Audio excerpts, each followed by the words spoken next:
Okay, I'm going to show you how to create an ad. First thing you want to know is the picture there acts as a button. You need to click on that. Then complete this and decide what size of ad you want. When you're done with that, you're going to click Add to the Cart.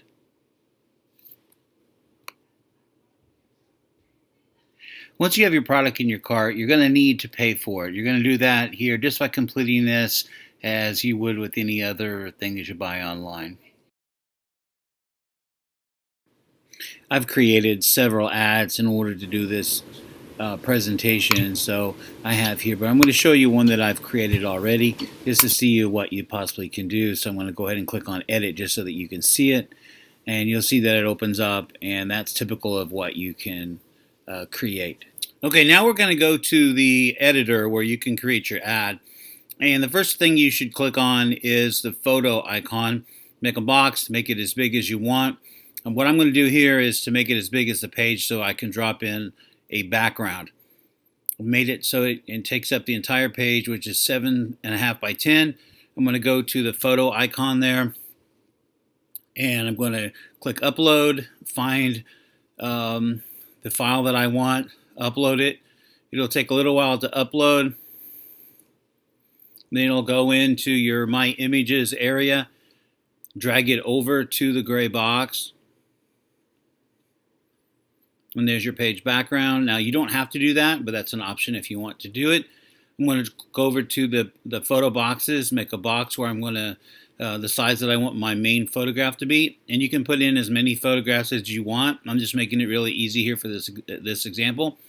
Once I've done that, go back down to the picture My Images icon, find the image you want to place it in there. This is a little bit tricky, but it's not too hard once you get the hang of it.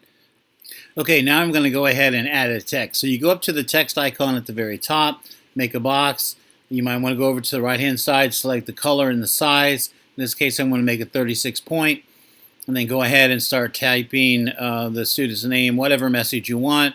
And you can put as many text boxes on this layout that you want. You have multiple styles and fonts and effects all from that type settings menu. Default alignment is flush left. You can also make it aligned, centered, or flush right. You can select the color for the text. Just find something that will contrast with your background, or you can make it just black, or you can just make it white, whatever you prefer. All of those are good options. You can click on that for other effects, drop shadows, and so on. All right, go ahead and type in exactly as you want, and then once you get done with that, you click on there and you can move that wherever you want on the page.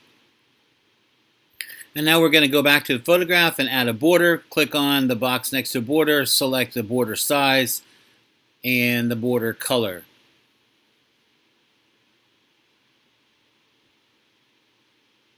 Then I'm going to add a second picture. Add a photo box there, make it the size that you want, put it wherever you want it, the right size and shape. And then what we're going to do is go back to the My Images icon, and we're going to drop the second picture. And I'm just resizing that to give it some space for the second photograph. All right, click on that to make sure that that's the destination.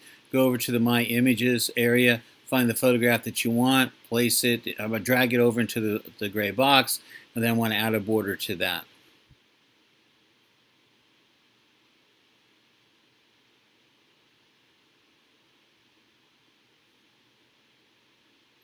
In this case, I'm making it a white border.